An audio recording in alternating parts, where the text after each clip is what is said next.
नमस्कार दोस्तों, मैं मनोज कुमार अग्रहरी अपने YouTube channel made easy with Manoj में आपका स्वागत करता हूं। नए व्यूअर्स की जानकारी के लिए बता दूं कि घटनासार रिवीजन की इस सीरीज के तहत हम भाग 1 से भाग 4 तक समसामयिक घटनासार के पहले टॉपिक अद्यतन सार संग्रह को दोहरा चुके हैं। अब हम भाग 5 से समसामयिक घटनासार के दूसरे टॉपिक राष्ट्रीय घटनाओं की अर्धवार्षिकी दोहरा रहे हैं। करंट अफेयर्स को आसान बनाने के अपने इस प्रयास के तहत हम प्रत्येक टॉपिक के केवल उसी भाग को अपने नोट्स में सम्मिलित करते हैं जहां से प्रश्न बनने की संभावना होती है। फालतू के मैटर को अपने सिविल सर्विसेज के अनुभव के आधार पर हमने हटा दिया है। हम उम्मीद करते हैं कि हमारे इस प्रयास से आपके बहुमूल्य समय की 2/3 तक बचत होगी। मित्रों, हमारी गुणवत्ता को जांचने के लिए आप समसामयिक घटनासार को अपने सामने रखकर हमारे नोट्स से मिलान कर सकते हैं। आप महसूस करेंगे कि कोई महत्वपूर्ण फैक्ट छूटा भी नहीं है और बेकार की चीज़ें हटा भी दी गई हैं। आप देखेंगे कि घटनासार को पढ़ते समय जो टॉपिक आपको फैक्ट और अधिक मैटर की वजह से उलझाऊ लगते थे, उसी मैटर को हमने अपने नोट्स में बहुत सहज और सरल ढंग से प्रस्तुत किया है, जिससे आपको हमारा नोट्स पढ़ने में और वीडियो देखने में अच्छा महसूस होगा। तो चलिए इस संक्षिप्त इंट्रोडक्शन के साथ आज की क्लास शुरू करते हैं। आज का पहला टॉपिक है रेलगाड़ियों को टकराने से बचाने के लिए कवच प्रणाली का सफल परीक्षण। ये पूर्णतः स्वदेशी तकनीक है। जीरो एक्सीडेंट मिशन के तहत रेलवे ने स्वदेशी तकनीक से इस प्रणाली का विकास किया है। इसका परीक्षण सिकंदराबाद में किया गया है। एक ट्रेन में रेल मंत्री अश्विनी वैष्णव सवार थे और दूसरी ट्रेन में रेलवे बोर्ड के चेयरमैन बीके त्रिपाठी सवार थे। जब दोनों ट्रेनें एक दूसरे के सामने आईं तो उनमें अपने आप ब्रेक लग गया। तो इस प्रकार ये परीक्षण सफल रहा। कवच प्रणाली में अगर दो ट्रेन स्पीड से एक दूसरे की तरफ आ रही हैं तो अपने आप ही ब्रेक लग जाता है। इसके अलावा जब ट्रेन फाटकों के पास पहुंचती हैं तो अपने आप सीटी भी बजने लगती है। इस प्रणाली में उच्च आवृत्ति के रेडियो संचार का प्रयोग किया जाता है। यह प्रणाली सुरक्षा मानक 4 के अनुरूप है, जो किसी भी सुरक्षा प्रणाली का उच्चतम स्तर है। अगला टॉपिक है पुणे में शिवाजी की प्रतिमा के अनावरण के साथ मेट्रो रेल का उद्घाटन। मोदी जी द्वारा 6 मार्च 2022 को पुणे में 3 काम किया गया।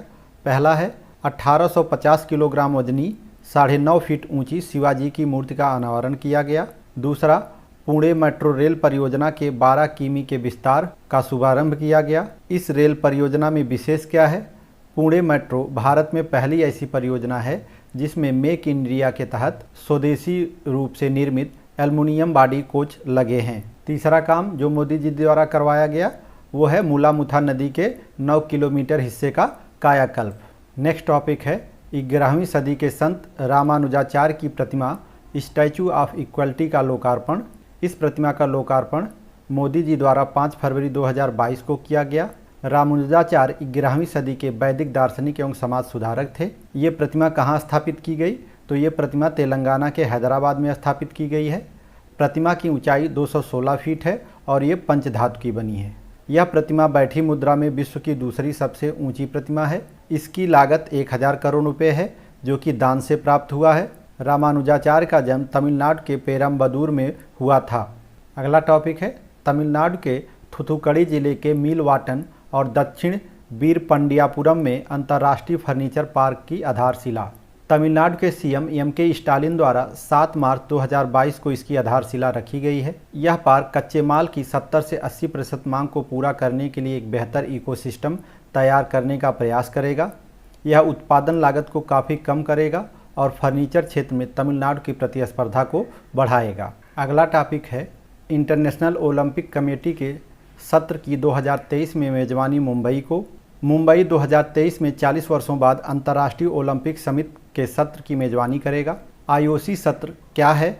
आईओसी सत्र 101 मतदान सदस्यों और 45 मानद सदस्यों की वार्षिक बैठक है, जहां वे ओलंपिक चार्टर में संशोधन, आईओसी सदस्यों और पदाधिकारियों के चुनाव आदि पर निर्णय लेने के लिए एक साथ आते हैं। 2023 के लिए आईओसी सत्र जियो वर्ल्ड कन्वेंशन सेंटर मुंबई में आयोजित किया जाएगा। इस तरह के पिछले सत्र की मेजबानी भारत ने 1983 में नई दिल्ली में की थी। 2022 में आईओसी के 139वें सत्र का आयोजन बीजिंग में किया गया था। नीता अंबानी इस समिट में भारत का प्रतिनिधित्व करेंगी।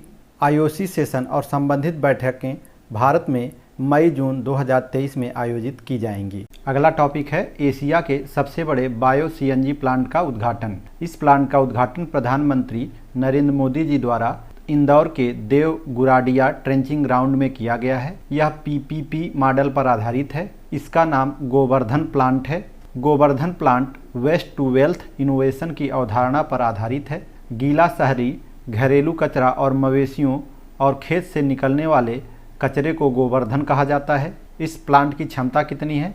इस CNG प्लांट में प्रतिदिन 17,500 किलोग्राम बायोगैस बनाई जाएगी। इसके साथ ही 100 टन उच्च गुणवत्ता वाली खाद भी तैयार की जाएगी। अगला टॉपिक है भारत UAE वर्चुअल शिखर सम्मेलन। प्रधानमंत्री नरेंद्र मोदी और अबू धाबी के क्राउन प्रिंस शेख मोहम्मद बिन जायद अल नाहयान के बीच 18 फरवरी 2022 को वर्चुअल शिखर बैठक हुई। इस अवसर पर एक संयुक्त दृष्टिपत्र भारत और संयुक्त अरब अमीरात व्यापक सामरिक साझेदारी में प्रगति नए मोर्चे नया मील का पत्थर शीर्षक से जारी किया गया। इस दौरान Bharat UAE comprehensive economic partnership agreement यानी सेपा पर भी हस्ताक्षर किए गए। इस सेपा समझौते के चलते अगले 5 वर्षों में दोनों देशों के बीच द्विपक्षीय व्यापार 60 अरब डॉलर से बढ़कर 100 अरब डॉलर तक पहुंच जाएगा। अगला टॉपिक है भारत की ब्रह्मोस मिसाइल खरीदने वाला फिलीपींस पहला देश। कुल खरीद 2,812 करोड़ रुपए की होगी। यह समझौता 28 जनवरी 2022 को फिलीपींस के क्वेजोन सिटी में संपन्न हुआ। ब्रह्मोस मिसाइल निर्यात के लिए भारत के पास आने वाला यह पहला विदेशी ऑर्डर है। भारत से मिसाइल के तट आधारित जहाज रोधी संस्करण के खरीद का समझौता हुआ है। समझौते में 3 बैटरियों की आपूर्ति, ऑपरेटरों और अनुरक्षकों के लिए प्रशिक्षण के साथ साथ आवश्यक एकीकृत लॉजिस्टिक समर्थन पैकेज भी शामिल है। अगला टॉपिक है SDG लक्ष्य प्राप्त करने में भारत 192 देशों में 120वें स्थान पर है। पिछले साल भारत 117वें स्थान पर था। लक्ष्यों से दूर रहने का प्रमुख कारण सरकारी प्रशासन में मौजूद कमियों और नीतियों के अनुपालन से जुड़ी खामियों को बताया गया है। इस रैंकिंग में भारत का समग्र विकास लक्ष्य स्कोर 100 में से 66 था। पाकिस्तान 129 को छोड़कर भारत लगभग सभी दक्षिण एशियाई देशों में पीछे है। 129 का मतलब है 129वें स्थान पर पाकिस्तान है। अगला टॉपिक है सतत विकास लक्ष्यों में राज्यों का प्रदर्शन। SDG यानी सस्टेनेबल डेवलपमेंट गोल में सर्वश्रेष्ठ प्रदर्शन करने वाले राज्य हैं। पहला राज्य है कर्नाटक, दूसरे स्थान पर तमिलनाडु, तीसरे पे हिमाचल, चौथे पे गोवा, 5वें पे कर्नाटक और 6ठे पे आंध्र प्रदेश और 7वें पे उत्तराखंड है। राष्ट्रीय औसत से बिहार 14 और यूपी 11 लक्ष्यों में पीछे है। गरीबी कम करने में यूपी, बिहार, झारखंड, छत्तीसगढ़, MP सबसे पीछे हैं। नागरिकों को पेयजल प्रदान कर पाने में दिल्ली, राजस्थान, असम, पंजाब, अरुणाचल प्रदेश का रिकॉर्ड सबसे खराब है। सतत विकास सूचकांक 2021 में शीर्ष स्थान पर फिनलैंड है। उसके बाद दूसरे स्थान पर स्वीडन, तीसरे पर डेनमार्क, चौथे पर जर्मनी और 5वें पर बेल्जियम का स्थान आता है। अगला टॉपिक है उत्तराखंड का अस्कोट वन्यजीव अभयारण्य को इको सेंसिटिव जोन घोषित किया गया है। भारत के पर्यावरण, वन और जलवायु परिवर्तन मंत्रालय ने उत्तराखंड के पिथौरागढ़ जिले में स्थित अस्कोट वन्यजीव अभयारण्य को इको सेंसिटिव जोन की अंतिम अधिसूचना दिसंबर 2021 में जारी की है। यह इको सेंसिटिव जोन उत्तराखंड का पहला ऐसा इको सेंसिटिव जोन बनाया गया है जिसमें एक भी गाँव शामिल नहीं है। यह मुख्यतः काली नदी और उसकी सहायक जल संभरण क्षेत्र में स्थित है। अस्कोट को कस्तूरी मृग वन्यजीव अभयारण्य भी कहा जाता है। अभयारण्य का मूल उद्देश्य क्षेत्र की वनस्पतियों और वन्यजीवों की बृहद जैव विविधता का संरक्षण करना है। अगला टॉपिक है 351 और रक्षा उत्पादों के आयात पर प्रतिबंध। पिछले 16 महीनों में यह ऐसी तीसरी सूची है। पहली सूची अगस्त 2020 में जारी की गई थी जिसमें 101 उत्पादों पर प्रतिबंध लगाया गया था। दूसरी सूची मई 2021 में जारी की गई जिसमें 108 उत्पादों पर प्रतिबंध लगाया गया था और तीसरी सूची ये लेटेस्ट है जो दिसंबर 2021 में जारी की गई है। इसमें 351 रक्षा उत्पादों के आयात पर प्रतिबंध लगाया गया है। ये सारी कार्रवाई रक्षा क्षेत्र में आत्मनिर्भरता प्राप्त करने हेतु की जा रही है। देश में रक्षा उत्पादन बढ़ाने हेतु मई 2020 में रक्षा क्षेत्र में FDI 49% से बढ़ाकर 74% कर दिया गया है। अगला टॉपिक है PSLV-C 52 से 3 उपग्रहों का सफल प्रक्षेपण। प्रक्षेपण की तिथि है 14 फरवरी 2022। ये कहाँ से लॉन्च किया गया? तो ये श्री हरिकोटा के सतीश धवन अंतरिक्ष केंद्र से लॉन्च किया गया है। तीनों उपग्रह कौन कौन से हैं? तो पहला है EOS-04, यह मुख्य उपग्रह है और इसका कार्यकाल 10 वर्ष है। दूसरा उपग्रह है इनसेट 2TD, ये भारत भूटान संयुक्त सैटेलाइट है और इसका कार्यकाल 6 माह है। तीसरा उपग्रह InspireSat-1 है, इसे Indian institute of science and technology के स्टूडेंटों ने बनाया है, इसका कार्यकाल 1 वर्ष है। EOS-04 एक रडार इमेजिंग उपग्रह है जिसे हर तरह के मौसम में उच्च गुणवत्ता वाले चित्र लेने के लिए तैयार किया गया है। कृषि, वानिकी व आपदा प्रबंधन में भी यह उपग्रह मदद करेगा। PSLV रॉकेट की यह 54वीं उड़ान थी और इस साल की यह पहली लॉन्चिंग थी। EOS-04 को मिलाकर वर्तमान में अंतरिक्ष में 54 भारतीय उपग्रह सक्रिय हैं। अगला टॉपिक है काजूवेली, तमिलनाडु का नया पक्षी अभयारण्य। तमिलनाडु में विल्लुपुरम के पास स्थित काजूवेली आर्द्रभूमि को दिसंबर 2021 में पक्षी अभयारण्य घोषित कर दिया गया है। इस घोषणा के बाद अब इस क्षेत्र को काजूवेली पक्षी अभयारण्य कहा जाएगा। काजूवेली वेटलैंड पुलिकट झील के बाद भारत की दूसरी सबसे बड़ी खारे पानी की झील है। पक्षी अभयारण्य की स्थापना के बाद इस आर्द्रभूमि का बेहतर संरक्षण हो सकेगा। यह तमिलनाडु का 16वां पक्षी अभयारण्य है। यह मध्य एशिया और साइबेरिया से लंबी दूरी के प्रवासी पक्षियों को आवास प्रदान करता है। अगला टॉपिक, देश की पहली डिजिटल जस्टिस क्लॉक। जनवरी 2022 में गुजरात हाई कोर्ट में भारत के पहले डिजिटल जस्टिस क्लॉक का उद्घाटन किया गया है। इस प्रकार गुजरात हाई कोर्ट देश का पहला उच्च न्यायालय बन गया है जहां पर जस्टिस क्लॉक को लॉन्च किया गया है। जस्टिस क्लॉक से आशय उच्च न्यायालय और राज्य के अन्य अदालतों के परिसरों के भीतर एक आउटडोर डिस्प्ले LED वॉल लगाने से है जिसमें लंबित मामलों के निपटान की जानकारी लगातार दर्शाई जाती रहेगी। नेक्स्ट टॉपिक है औषधि पादप गुग्गुल अथवा गुग्गल IUCN के रेड डाटा लिस्ट में संकटापन्न के रूप में शामिल। गुग्गुल एक औषधि पादप है जिसे IUCN ने हाल ही में रेड डाटा बुक्स में संकटापन्न के रूप में शामिल किया है। यह अधिकांशतः शुष्क और अर्धशुष्क क्षेत्रों में पाई जाती है। गुग्गुल का वानस्पतिक नाम कोमीफोरा व्हिटी है। यह राजस्थान की अरावली पहाड़ियों पर बहुतायत में पाया जाता था, परंतु इस पौधे की गोंद के अतिदोहन के कारण ये पौधा वर्तमान में IUCN की संकटापन्न श्रेणी में रखा गया है। 2008 से राजस्थान में चलाए जा रहे गुग्गुल बचाओ अभियान एवं राजस्थान सरकार के वन विभाग के प्रयास से इनकी संख्या में कुछ वृद्धि हुई है। नेक्स्ट टॉपिक है केरल में एशिया का सबसे बड़ा बर्ड एटलस लॉन्च। दक्षिण भारतीय राज्य केरल ने अपना पहला साइंटिफिक बर्ड एटलस जनवरी 2022 में लॉन्च किया है। यह बर्ड एटलस भौगोलिक विस्तार की दृष्टि से एशिया का सबसे बड़ा बर्ड एटलस है। केरल बर्ड एटलस भारत का अपनी तरह का पहला राज्य स्तरीय पक्षी एटलस है जिसके तहत ठोस आधारभूत लाइन डेटा तैयार किया गया है जिससे यह पता चल सके कि विभिन्न प्रजातियों के पक्षी कहां कहां पाए जाते हैं, किन क्षेत्रों में उनकी आबादी ज़्यादा है अथवा कम। 2015 से 2020 के बीच जुलाई से सितंबर और जनवरी से मार्च माह तक क्रमशः वेट और ड्राई सीजन्स में हर साल 2 बार पक्षियों से जुड़े सर्वे को कराकर यह बर्ड एटलस तैयार किया गया है। इससे जुड़े शोध में यह भी पाया गया है कि वेट सीजन की तुलना में ड्राई सीजन में पक्षियों की संख्या अधिक पाई जाती है।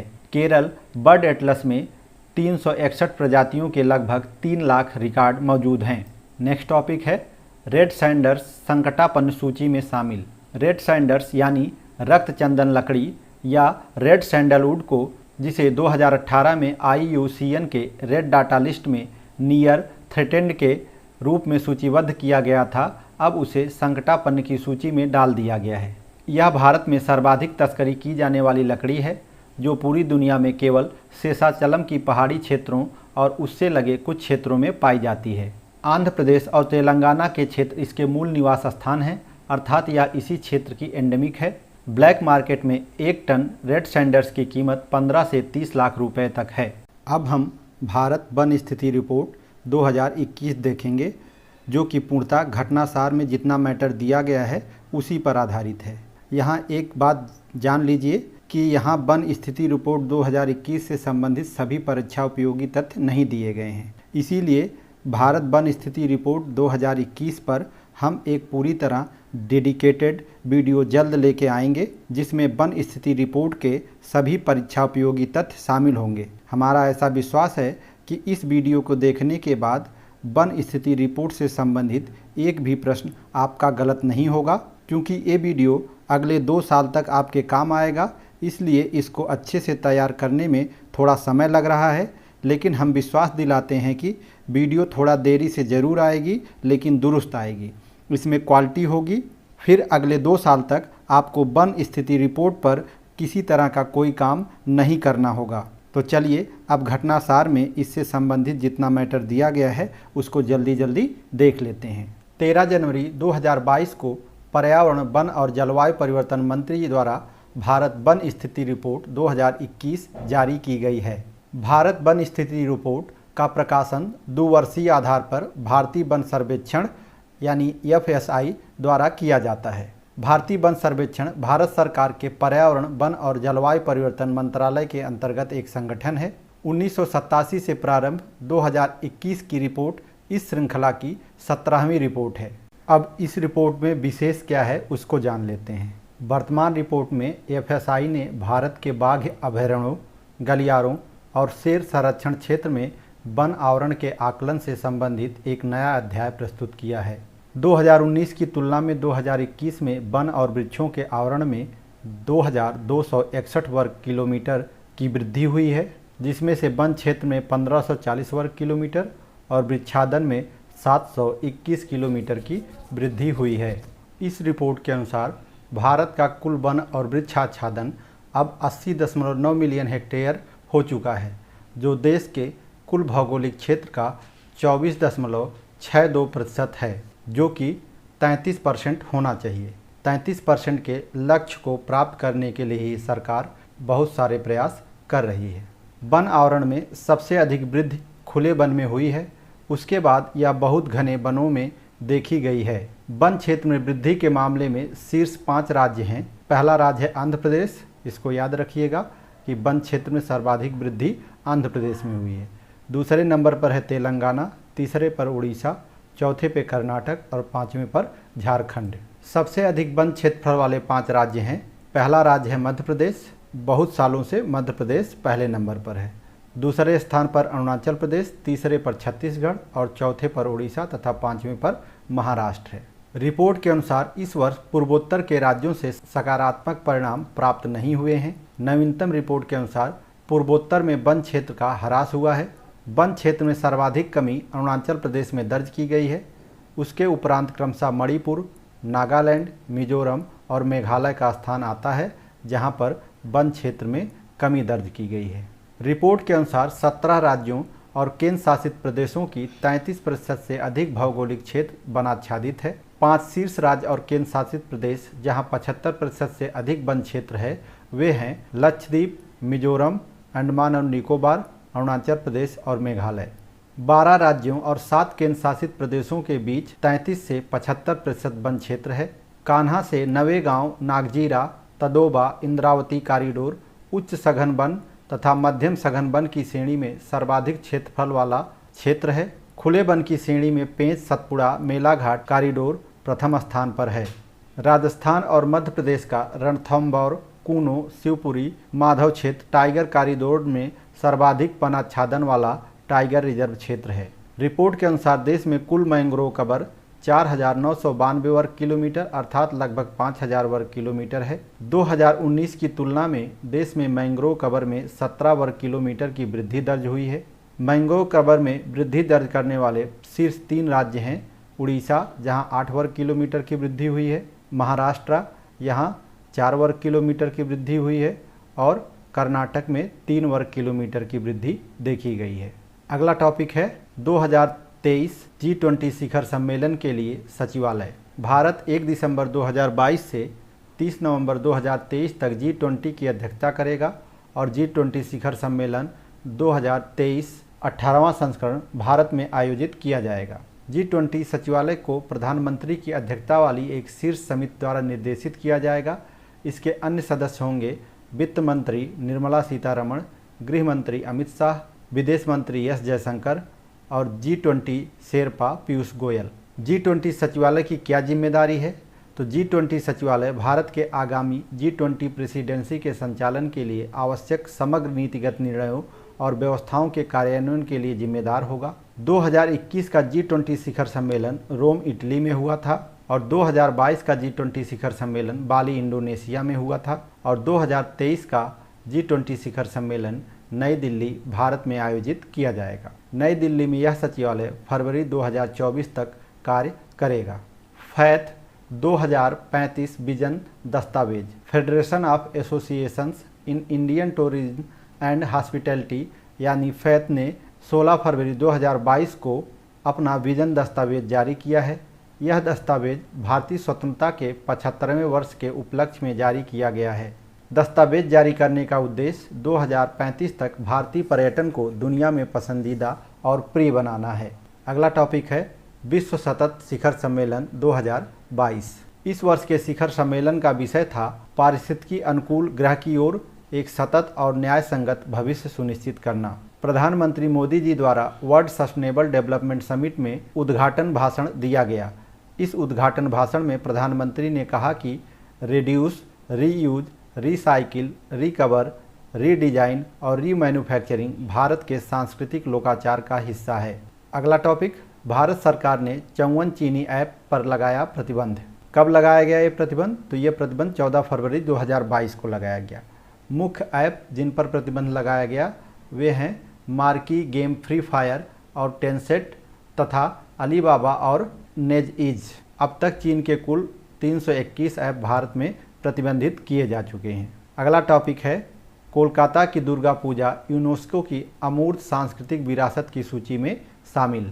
यूनेस्को की समिति ने दुर्गा पूजा की उस पहल की प्रशंसा की है जिसके माध्यम से हाशिए पर रहने वाले समूहों या व्यक्तियों के साथ साथ महिलाओं को भागीदारी और सुरक्षा मिलती है। कोलकाता की दुर्गा पूजा को लेकर अब तक भारत के 14 अमूर्त सांस्कृतिक विरासत को इस सूची में शामिल किया गया है। 2017 में कुंभ को और 2016 में योग और नवरोज को यूनेस्को की सांस्कृतिक विरासत की सूची में शामिल किया गया था। मानवता की अमूर्त विरासत की प्रतिनिधि सूची में वर्तमान में 492 अवयव शामिल हैं। अगला टॉपिक है केरल का पहला कारवां पार्क। केरल का पहला कारवां पार्क इडुक्की जिले में स्थित एक सुंदर हिल स्टेशन बागामोन में बनाया गया है। पहल के तहत 2 तरह के कारवां होंगे। पहले मॉडल में 2 मेहमानों को समायोजित किया जाएगा जबकि दूसरे मॉडल में 4 लोगों के परिवार के रहने की व्यवस्था होगी। राज्य पर्यटन विभाग द्वारा कारवां पर्यटन को ऐसे समय में छुट्टियों के लिए एक सुरक्षित साधन के रूप में पेश किया गया था जब लोग कोविड-19 के प्रकोप के कारण बाहर निकलने में असमर्थ थे। नेक्स्ट टॉपिक, नासिक में भारत की पहली जय सुरक्षा स्तर 3 नियंत्रण मोबाइल प्रयोगशाला का उद्घाटन। इस प्रयोगशाला का उद्घाटन 16 फरवरी को किया गया है। मोबाइल प्रयोगशाला ICMR के विशेष रूप से प्रशिक्षित वैज्ञानिकों द्वारा नए उभरते और फिर से उभरने वाले वायरल संक्रमणों की जांच करने में मदद करेगी। नई लॉन्च की गई लैब देश के दूरदराज और जंगली इलाकों तक पहुंच बनाने में सक्षम होगी ताकि मानव और पशु स्रोतों से नमूनों का उपयोग करके प्रकोपों की जांच की जा सके। जिन दोस्तों को ये नोट्स और वीडियो पसंद आ रहा है वे यदि इसका PDF चाहते हैं तो स्क्रीन पर दिखाई दे रहे व्हाट्सएप नंबर पर अपना नाम, अपना ज़िला और आप किस प्रतियोगी परीक्षा की तैयारी कर रहे हैं लिखकर हमें भेज दीजिए। आपको PDF बिल्कुल मुफ्त में उपलब्ध करा दिया जाएगा। दोस्तों, हमारा यह प्रयास आपको कैसा लग रहा है हमें कमेंट करके अवश्य बताइए क्योंकि आपका कमेंट हमारे लिए ताली बजाने जैसा प्रोत्साहन प्रदान करता है। अंत में इस उम्मीद के साथ कि आपको हमारा यह प्रयास पसंद आ रहा होगा, आज की क्लास समाप्त करते हैं। मिलते हैं नेक्स्ट वीडियो में, तब तक के लिए जय हिंद।